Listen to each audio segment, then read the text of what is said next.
So my name is Matt Parker, as Alan very kindly said. By the way, the motorbike, terrifying. Everything I thought I knew about friction and acceleration is a lie. But the documentary will be out on the 27th of January if you want to see me terrified for the amusement of viewers and the director. However, I am here to talk to you about mathematics today, because like Alan said, I am a mathematics YouTuber and author. And so if I seem familiar, it's probably the YouTube, to be honest. Some of you may have watched my videos on YouTube when you were younger about mathematics. Some of you may have watched my videos on YouTube when you're older. Well done. You're the cooler of the two. Some of you may know me from my work on BBC Radio 4. That makes you very old. So what I thought I would do, the reason I'm here, by the way, I'm one of the UK's top 10 Mark Miodovnik impersonators. So if anything goes wrong, I put the glasses on, I'm out. No, and I'm here because event organisers think I'm something engineers will consider a treat. So there you go. So I thought I'd show you some of my favourite mathematical mistakes. But because I've been obsessed with maths mistakes, I wrote a whole book about maths mistakes, and a lot of them were engineering related. And I thought, like tough crowd. So because I'm meant to be the mild entertainment at the end of the show, I thought I will not do any engineering stories. Partly because that would be depressing, and partly because, well, I was going to show you. I was going to solve the Navier-Stokes equation, but someone stole my thunder, so I'm not going to do that. Plan B was to show you terrifying MRI scans of diseased lungs. I couldn't believe that as well. Instead, it's all non-engineering related maths disasters. As we know in engineering, things go wrong, they go real wrong. So I thought you'd enjoy things going wrong where they don't matter. That would be fun. So for example, advertising. That doesn't matter.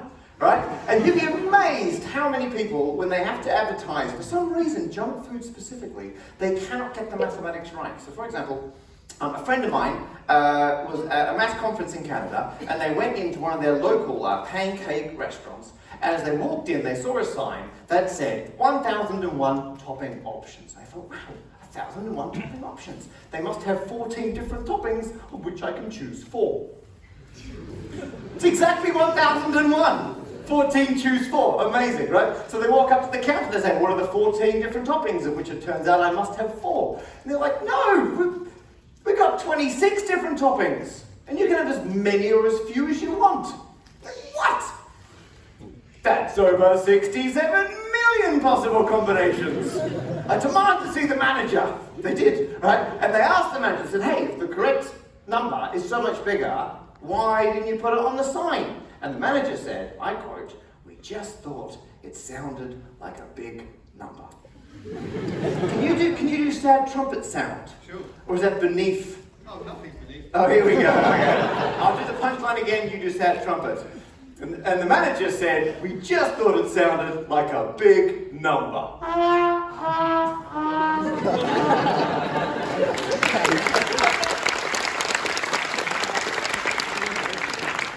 Biggest round of applause I get, you're in so much trouble. How many more do I get? Rounds of applause? No. You're getting a lot of sass from the music section. I'm going to have one more. What more are those? Yeah, not right now. I'm going to save it up for the optimal moment. No, I want one. I'm going to build it right up. It's going to be great. Get ready.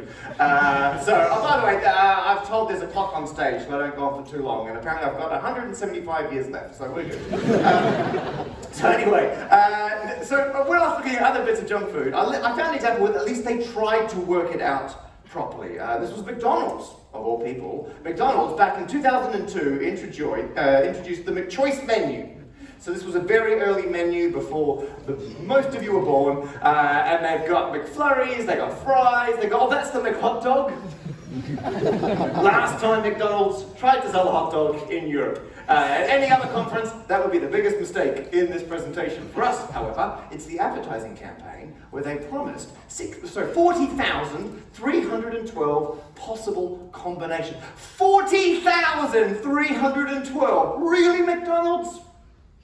Let's unpack that, shall we? So, if you have a meal with 8 different options you can choose from, you can work out how many options there are by taking the standard McDonald's, would you like fries with that? But you generalize it to everything on the menu, right? So you imagine someone walks in with nothing, and the staff are like, you have nothing. Would you like fries with that? Yes or no? Would you like a cheeseburger with that? Yes or no? Would you like a hot dog with that? Probably no.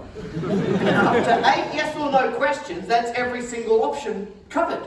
That's the whole lot, right? And 2 to the power of 8, 256.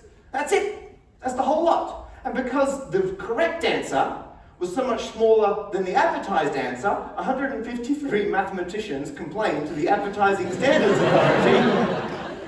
McDonald's had to go to court and show they're working out. It just pleases me so much. So McDonald's show up and they're like, of course we worked it out properly. What are you talking about? We did 8 factorial. Now, yes, for those of you familiar, McDonald's accidentally, instead of working out the number of possible combinations from choosing, they worked out the number of arrangements of 8 items. They basically assumed people are going to walk into McDonald's, look at the board, and say, wow, it's just all so tempting. I tell you what, give me one of everything so I can eat them in every conceivable order. And it's not even the ad, that's not even the number in the ad. Because as well as the main course of wrong, there was actually a bonus side of extra wrong, and I totally get how this happened, right? So there would have been some marketing meeting where they're all going, oh, what should we do? What should we do in the new McDonald's advertisement? And they're like, I don't know, thank goodness we're not engineers that do important things. And they're like, well, let's try and stay focused here. Why don't we look at the number of combinations? Because it's called McChoices. How many can you choose from? And so I was like, I remember from school on the calculator, like the shouty button, right? That's combinations, a shouty button. Wow! Look at the size of that number. That's way bigger than 1001, the biggest number we could previously conceive of. Put that in the ads. And then one brave soul went forward and went, no, you idiot. You've all accidentally included all the meals that only have 1 item each. Right? That's not really a combination now, is it? We better subtract those 8 off the total. By their own logic, they left in technically the null meal, so who knows what's going on there, right? And they won the case, right? Because and everyone's like, what are you talking about? And what they did, very clever, they decided to argue. When they realized what they did wrong, everyone's like, hey, you did arrangements, not combinations. They're like, that's what we meant to do. So from the final ruling, the advertisers said they were aware that some people might consider a double cheeseburger and milkshake to be the same permutation as a milkshake and double cheeseburger. But they believe that each permutation could be considered a different eating experience.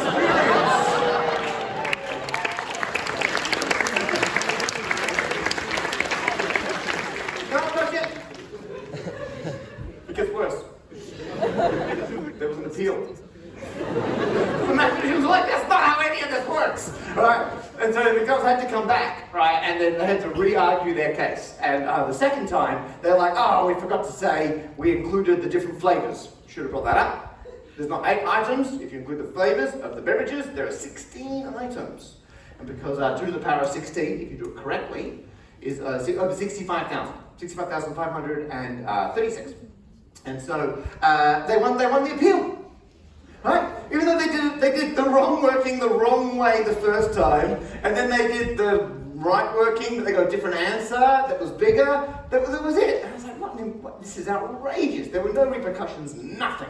The only good thing that came out of this entire episode is before McDonald's, no one had ever taken n factorial and then subtracted n. Why would you? It's meaningless. So mathematicians named that the Mc combination. Put it in the online encyclopedia of integer sequences.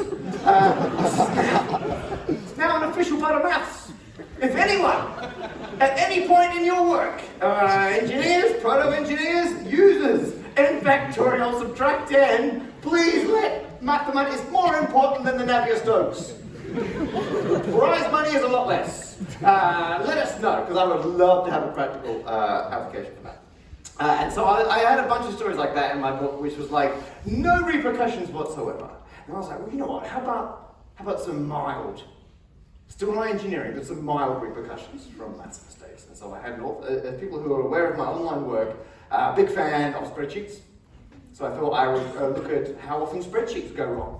And we're gonna do a little quiz. So up here, you're gonna try and work out, I was inspired by the climate quiz from earlier. So I didn't have time though to get the same icons with the hands and the 7 hands.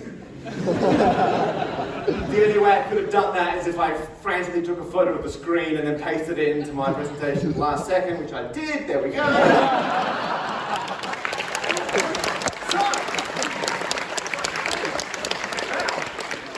We're going to have a lot of different combinations of those so that we have a nice injunctive relationship moving. What we're going to do instead, I have just enough time, arrows. Okay. Hands up for 3. Hands up, there are a lot of clicks, so you don't have time to make it efficient. Hands up for 10% of spreadsheets have mistakes. Okay, hands up for, oh, they're not even in the right order. There are. Didn't see that coming, did you? 60, okay, 64. Who knows what's going to be next? Okay, 28. Very similar to 64. Okay, 43. And 94%. Nice, you're so pessimistic. The correct answer, 94%. Thinking, how on earth do we know? How could we know? Well, an organisation called the European Spreadsheets Risk Interest Group. Now, I'm having a great time. Some of my best friends work at UCL, McEng, right? But if I ever get invited to USPRIG, that'll be my all-time number 0. And so they research how spreadsheets go wrong. And they tried asking businesses, can we look at your spreadsheets to see how bad they are? Businesses said no. So what they do is they wait until businesses accidentally release their spreadsheets, without wanting to. And so one of the big kind of collections of spreadsheets was from the Enron investigation, from way back, before most of you were born. And as part of that, a lot of the internal emails had like the personal details redacted, but they still published them as part of the public evidence in the case, and they left the attachments on. And so someone went through 500,000 emails and found all the ones that had spreadsheets attached. So they were able to find just over 15,000 spreadsheets and then go through to look for mistakes. And when they just looked for obvious mistakes, that's where the 94% came from. They wouldn't have even missed subtle ones. They're just like ones where something had clearly broken, there's a big error message, and because there's something wrong in the spreadsheet, not because it was no longer linked to the right thing. And there are loads of other cases, like in Utah, the Department of Education miscalculated their budget by $25 million because of a faulty spreadsheet reference. Wisconsin, they miscalculated the borrowing costs for a town by $400,000 because someone, when they selected a range of cells, didn't quite select the bottom one. Incredible. And there's autocorrect. Oh my goodness, there's a whole world of autocorrect mistakes in Excel. So for example, let's say some of you may have friends who are biologists, right? And if you're doing biology, there are all sorts of very important genes. For example, there's, however that's pronounced. And you've got this human gene. Or is it the protein? Same thing. And so, as we learned, we're all in a simulation. Skip the third step. So right now, this is shortened to March 5. Guess what happens if you type that into an Excel spreadsheet? Enter, bam, gone. It's not the only one. This protein, answer the question, excellent. That's abbreviated, of all things, to set 15. With that spreadsheet, enter, gone. Right? You think about how many biologists are using Excel for their research? Well, some researchers in Melbourne took 10 years, from 2005 to 2015, looked at all sorts of genetics research, and looked at all the ones that had publicly available data attached to it. And they found just over 35,000 bits of data attached to public research in genetics, which covered 3,597 different publications, like papers. And they went through and looked at how many had dates where there should be gene or protein names. And the percentage of all genetics research that has an autocorrect mistake is 19.6%. One in five papers published about genetics in a 10-year window had an autocorrect. Now, obviously, like there may not still be Excel that's attached to the research, but it's in the data. So there's like a fingerprint. At some point, it bounced through Excel, and that ended up in there. It was fixed last year, not by telling biologists to not use Excel, like you good engineers. You wouldn't use Excel, would you? You should use a real database or something else. You really would. Because a lot of my engineering friends, off the record, told me some horrifying stories, which I was not allowed to put in the book for very important litigious reasons. And so they changed the names of the genes. Last year they renamed human genes so they'd be less likely to be auto-corrected in Excel. Isn't that amazing? Some of your genetics is named for error correction in Microsoft Excel. Absolutely amazing. Final quiz. I didn't have time, there's no hands this time. You'll have to use your own or someone else's severed arm. How many rows? Have a quick think. What do you reckon? Just in your own minds. Have a quick think, because we're going to find out. Here's Excel. And if you push Apple key down, or on Windows, it's Alt Control Shift F4 down. It skips all the way down to the last row, just over 1 million. That's where it runs out. There is an end to the spreadsheet. Fun bit of homework to the right. Last column is XFD. Challenge, what's going on there? And I've come across infrastructure programs, which I'm not allowed to talk about for important litigious reasons, who were using Excel when they were prototyping their rollouts, being very vague, and they stopped working at one point because they hit the end of the spreadsheet. And the same thing happened, National Health England during the pandemic. They lost tests, they found them later. And it wasn't urgent at the time. They lost test results because at some point they were bouncing them through a script that used the old .xls instead of .xlsx, last x, very important. And they were being capped off at 65,536 rows. And so they were losing all the data below that. Whoops. I got time for we'll do one last story. Here we go. So keep looking down here because I look up there to look at still got time. There's actually a little project, there's a little red light that turns on down here. And so when I see that, then I gotta go. And that is one of the more disturbing things to have behind you while you're it's like some just guy going, okay, so still haven't used it, but I will. Get ready. Right, so the very last dragon, this is as close as we get to engineering. Oh, by the way, I have half an engineering degree. I know. I did half a Mech Eng, genuinely, half a Mech Eng at the University of Western Australia. I did a joint with physics before I realized, I got that far through and realized if I finished my engineering degree, it would leave me dangerously employable. And so, that was a range of different types of laughs. So I switched, I did finish physics, and then I went on and did my mathematics after that. And then since then I've done all sorts of great stuff like this. And if you see me around afterwards, do come and say hi. It's great to chat to people. And as I mentioned before, I do loads of videos on YouTube about mathematics, which I immensely enjoy. Anyway, my final story. This is a unit conversion error. It's not the Mars Climate Orbiter. Big fan, don't get me wrong. But it's flight Air Canada 143, which in the late 1980s was flying from Montreal to Edmonton. And before, it was like a brand new Boeing 767. Before it took off, they calculated exactly how much fuel a Boeing 767 would require to do that journey in kilograms. And they proceeded to put in that many pounds. Now, people aren't familiar, pound, roughly half a kilo, 0.45, right? So they worked out how much fuel they were going to need, put in half as much, no one noticed, plane took off.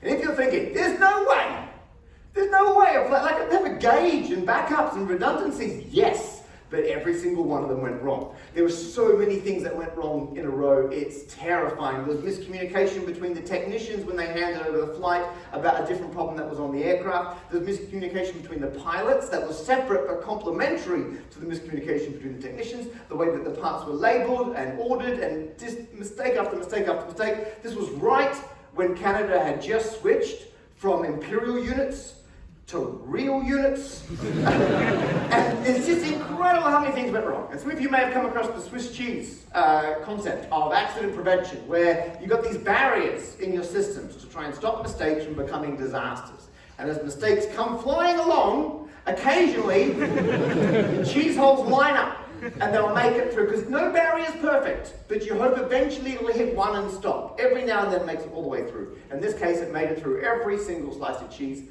but one.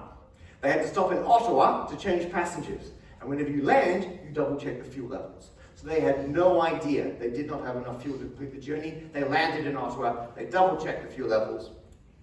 They made exactly the same conversion error again and took off with no additional fuel. At which point, they ran out of fuel. No one dies. Wow, that was a real... That would be so inappropriate. then everyone died. Maths, classic. Everyone lived because the pilots, before they became an airline pilot, they used to be a glider pilot. And they were able to glide a Boeing 767 about 60 kilometers to a 40 miles, to a disused military runway in a town called Gimli. Right, and this is so incredible. They were able to land the aircraft, and they in the accident investigation afterwards, they put it on simulators, got other pilots to see what they would do in the same situation, and every time, everybody dies. So difficult to do. The other thing in the simulator, in the report, they mentioned how they first found out there was a problem.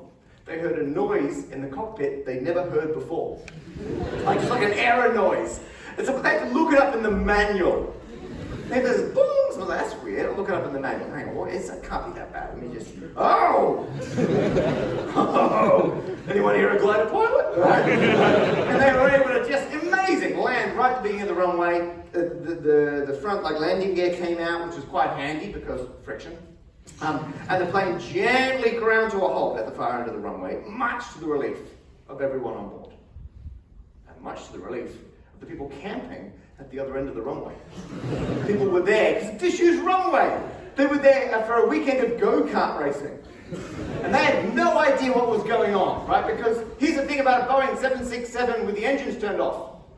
It's pretty quiet. The first indication they had that anything was wrong was they just hit this almighty BAM, right? And there's just this aircraft, they was there for longer than that, sliding up the runway towards them. This person's like, we agreed a spending limit on these go-karts. But no one died. No one died. They fixed the plane. They got it back in the air. Everyone lived happily ever after. I was like, what a great story. So I didn't want to shy away from the fact that if you get mathematics wrong in some situations, like aviation, medicine, engineering, things would go horribly wrong, right? And so I told Penguin I was going to write a comedy book about maths, and I couldn't have every second page, and then everybody died.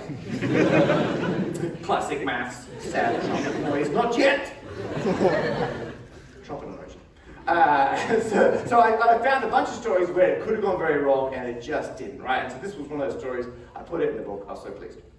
And then, when I was out talking about this to people, someone came up to me after one of these talks, and they gave me a new fact about this story that I didn't know. Now, double check this, it's correct.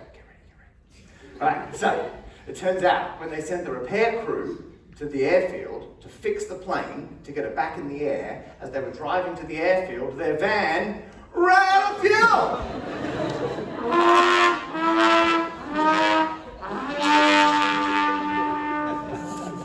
I've suddenly realized that really takes the energy out the end of a... we end on a literal sense of... So anyway, that's it. I don't know if any of that's applicable to your current or future engineering careers. Maths is amazing. This is two things we couldn't do otherwise.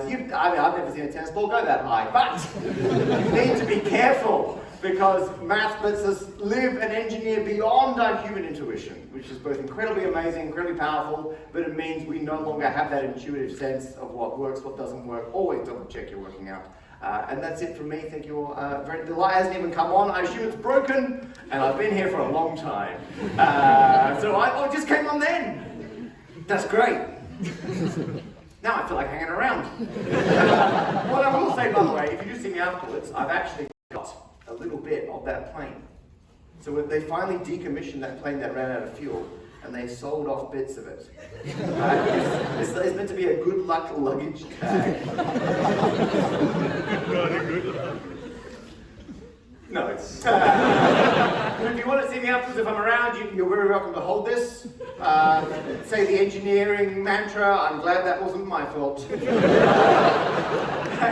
and I'll very happily have a chat. At that point, I am going to go. Thank you very much. Bye.